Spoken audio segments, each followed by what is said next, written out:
दोस्तों हम सभी जानते हैं कि हार्मोन्स हमारे शरीर में बहुत ज़्यादा इम्पॉर्टेंट रोल प्ले करते हैं। हमारा भारी भरकम सा शरीर बहुत थोड़ी सी मात्रा में ही सीक्रेट होने वाले हार्मोन्स द्वारा कंट्रोल किया जाता है और इसीलिए जब बहुत थोड़ी मात्रा में ही जब हमारे शरीर के हार्मोन्स डिस्टर्ब हो जाते हैं तो उनका असर हमारी जीवन शैली पर, हमारे शरीर पर और हमारे शरीर के अंदर होने वाली कई बीमारियों के रूप में हमें नजर आना शुरू हो जाता है। और इसीलिए बहुत ज़्यादा ज़रूरी है कि हम अपनी लाइफस्टाइल को बैलेंस करके रखें, जिसकी वजह से हमारे शरीर के जो हार्मोन्स हैं उन्हें रेगुलेट किया जा सके, उन्हें बैलेंस रखा जा सके, ताकि हमारे शरीर में आने वाली जितनी बीमारियां हैं उन्हें कंट्रोल किया जा सके। अगर मैं बीमारियों के नाम लूं जो कि ज़्यादातर हार्मोन्स के डिस्टर्बेंस की वजह से होती हैं, तो वो होती हैं पीसीओएस, पीसीओडी, थायराइड और ऐसी ही न जाने अनगिनत कितनी ही बीमारियां। जब भी व्यक्ति अपने आप को बहुत ज़्यादा परेशान फील करता है और वो थायराइड का टेस्ट कराता है तो बहुत थोड़ी सी मात्रा के अंदर बढ़ा हुआ या घटा हुआ T3, T4 या TSH उसके शरीर में बहुत बड़े बड़े बदलाव ले आता है। और ऐसा ही कुछ होता है PCOS या PCOD के अंदर भी। आज के इस वीडियो के अंदर हम बात करेंगे 5 ऐसी टिप्स के बारे में जिन्हें अगर हम रेगुलरली अपने रूटीन में शामिल कर लेते हैं तो हम देखते हैं कि हमारे शरीर के जो हार्मोन्स जो किसी न किसी वजह से डिस्टर्ब हो रहे थे उन्हें वापस से रेगुलेट किया जा सकता है और उसे रेगुलेट करने के साथ साथ हमारे शरीर में उनकी वजह से जो बीमारियां आई थी उन्हें रिवर्स भी किया जा सकता है। अगर आप भी परेशान हैं अपने शरीर में होने वाले हार्मोनल इम्बैलेंस को लेकर के या आपके शरीर में होने वाली थायराइड, बीपी, डायबिटीज़ या फिर PCOS या PCOD की बीमारी को लेकर के, डेफिनेटली आपको इस वीडियो को लास्ट तक जरूर देखना चाहिए। हेलो फ्रेंड्स, गुड मॉर्निंग, नमस्ते। कैसे हैं आप सब लोग? मैं हूं डॉक्टर मनोज, एक अरोमा थेरेपिस्ट, एक नेचुरोथेरेपिस्ट। दोस्तों इस चैनल पर हम लोग बात करते हैं skin care, hair care, health care, personality development और हीलिंग से जुड़े टॉपिक्स के बारे में। इस चैनल पर अपलोड होने वाले हर एक वीडियो पर आपका बहुत सारा प्यार आ रहा है, उसके लिए बहुत बहुत शुक्रिया। दोस्तों जब भी हम बात करते हैं हार्मोन्स की तो हमें बहुत बार समझ ही नहीं आता कि एग्जैक्टली हार्मोन्स क्या।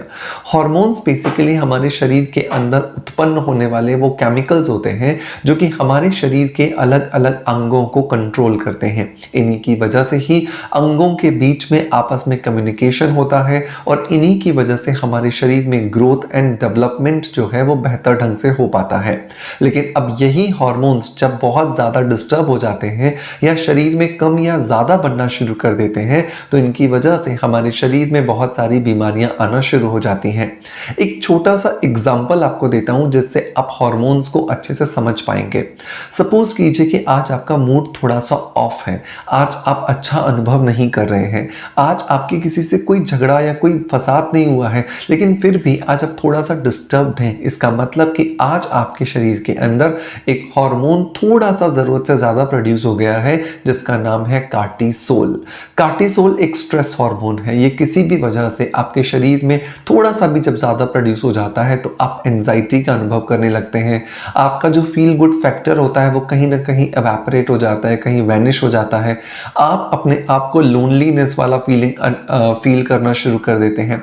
इसी का जब उल्टा आपके शरीर में आज सपोज कीजिए कि सेरोटोनिन हार्मोन थोड़ा ज़्यादा बना है तो सेरोटोनिन हार्मोन आपके अंदर फील गुड फैक्टर पैदा करता है। आप बहुत ज़्यादा हैप्पी अनुभव करते हैं, बहुत ज़्यादा उत्साहित अनुभव करते हैं, प्रसन्न अनुभव करते हैं और ये सब इसीलिए हो रहा है क्योंकि आपके शरीर में हार्मोन्स का लेवल ऊपर नीचे हो रहा है। और जैसे जैसे आपके शरीर में हार्मोन्स का लेवल ऊपर नीचे होगा आपका अनुभव, आपकी फीलिंग्स पर उसका सीधा सा असर अब आपको दिखाई देना शुरू हो जाता है। कैसे 5 चीज़ों से, 5 टिप्स से इनको बैलेंस करें। तो पहली जो चीज़ दोस्तों आपको ध्यान रखनी है वो ये कि मेडिटेशन की आपको प्रैक्टिस डालनी है।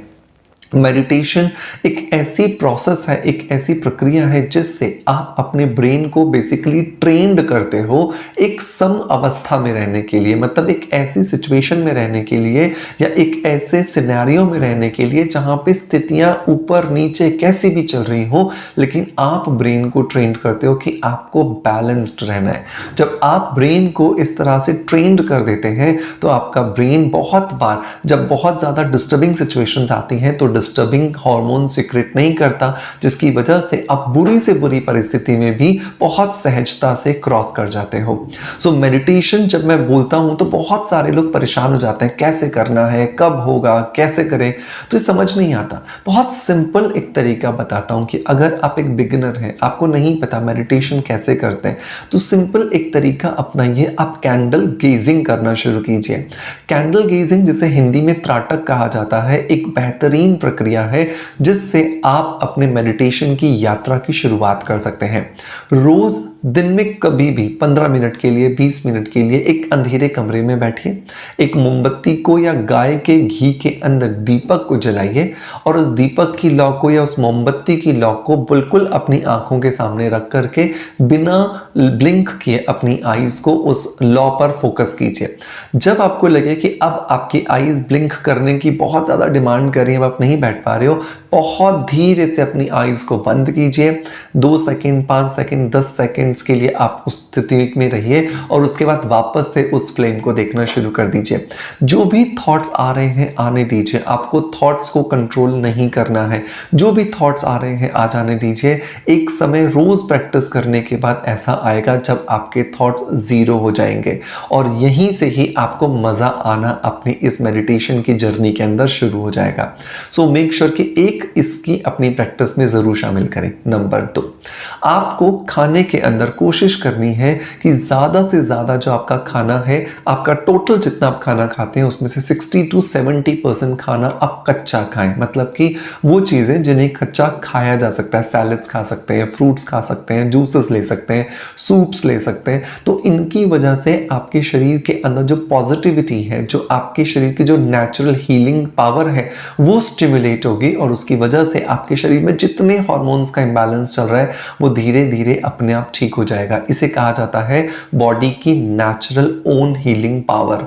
और ये नेचुरल ओन हीलिंग पावर जो है ना, ये किसी भी दवाई की तुलना में 1000 गुना ज्यादा बेहतर काम करती है, क्योंकि ये आपके शरीर की नेचुरल पावर है। तो आपको कभी भी डिस्टर्बेंस नहीं फील होगा, आपको हमेशा एक सम अवस्था, एक बैलेंस अवस्था का अनुभव होगा और आपके हार्मोन्स जैसे जैसे सेटल होने लगेंगे आपको फील गुड फैक्टर आने लगेगा। आप धीरे धीरे अपने आप को बहुत ज़्यादा लाइट वेट, बहुत ज़्यादा हैप्पी, बहुत ज़्यादा एंथुजियास्टिक महसूस करना शुरू कर देंगे।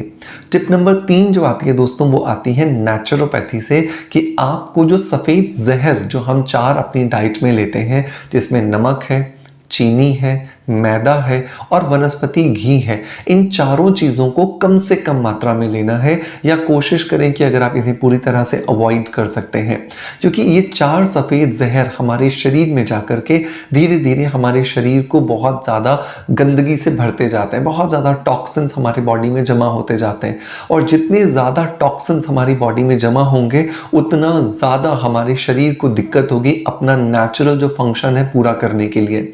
जब उसकी फंक्शनैलिटी पूरी तरीके से काम नहीं करेगी तो उसकी वजह से हमें बहुत ज़्यादा बीमारियां होने वाली हैं। सो मेक श्योर कि इन चारों जो सफ़ेद जहर हैं इन्हें आप कम से कम मात्रा में लें और अगर आप इन्हें पूरी तरह से छोड़ सकते हैं तो बहुत अच्छा होगा। टिप नंबर 4 जो आता है दोस्तों, वो ये है कि प्रॉपर नींद लें। हमारे शरीर में एक बॉडी क्लॉक है जिसको सर्कैडियन रिदम कहा जाता है।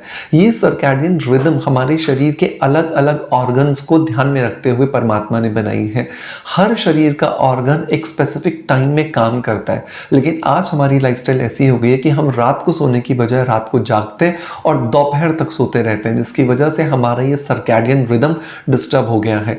और जब ये हमारा सर्कैडियन रिदम डिस्टर्ब हो जाता है तो इसकी वजह से हमारे शरीर में बहुत सारे हार्मोनल इम्बैलेंसेस होते हैं।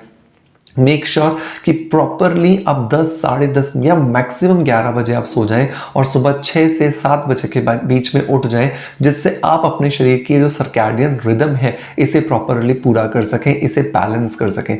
जितना हमारे शरीर की ये बॉडी क्लॉक या सर्कैडियन रिदम बैलेंस होगी उतना ज़्यादा हमारे शरीर के हार्मोन्स बैलेंस होंगे और उससे हमारे शरीर में हमें बहुत सारे पॉजिटिव रिजल्ट्स मिलने वाले हैं।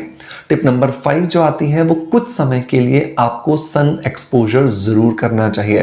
दोस्तों, आज हम एक ऐसी लाइफस्टाइल जी रहे हैं जहाँ पे हमारे घर में एसी है, ऑफिस में एसी है, गाड़ी में भी एसी है, तो वहाँ पर हम बाहर धूप के कांटेक्ट में आ ही नहीं पाते। या वो लोग जिनके घर में एसी नहीं भी है, लेकिन वो भी कहीं ना कहीं अपनी स्किन को प्रोटेक्ट करने के लिए, अपने बॉडी को प्रोटेक्ट करने के लिए धूप में जाना बंद कर चुके हैं। सो बहुत ज़्यादा ज़रूरी है एटलीस्ट 15 से 20 मिनट के लिए धूप का एक्सपोजर करना।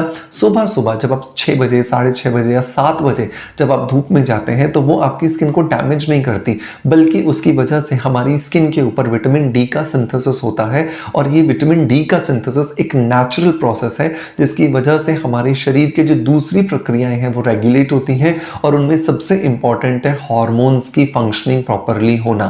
सो मेक श्योर कि रोज सुबह उठ करके 15 मिनट के लिए, 20 मिनट के लिए मॉर्निंग वॉक पे जाएं, या एटलीस्ट बालकनी में जाके या छत में जाके खड़े हों, ताकि आप सनलाइट का अनुभव कर सकें। और आप कुछ ही दिनों में देखोगे कि आप बहुत ज़्यादा बेहतर फील कर रहे हो। आपको जो बहुत छोटी छोटी बातों पर जो गुस्सा आता था, चिड़चिड़ाहट होती थी, अकेलापन महसूस होता था, गुस्सा, फ्रस्ट्रेशन, बहुत ज़्यादा एंगर में बढ़ जाता था, तो वहाँ पर आपको बहुत ज़्यादा बेनिफिट्स मिल रहे हैं।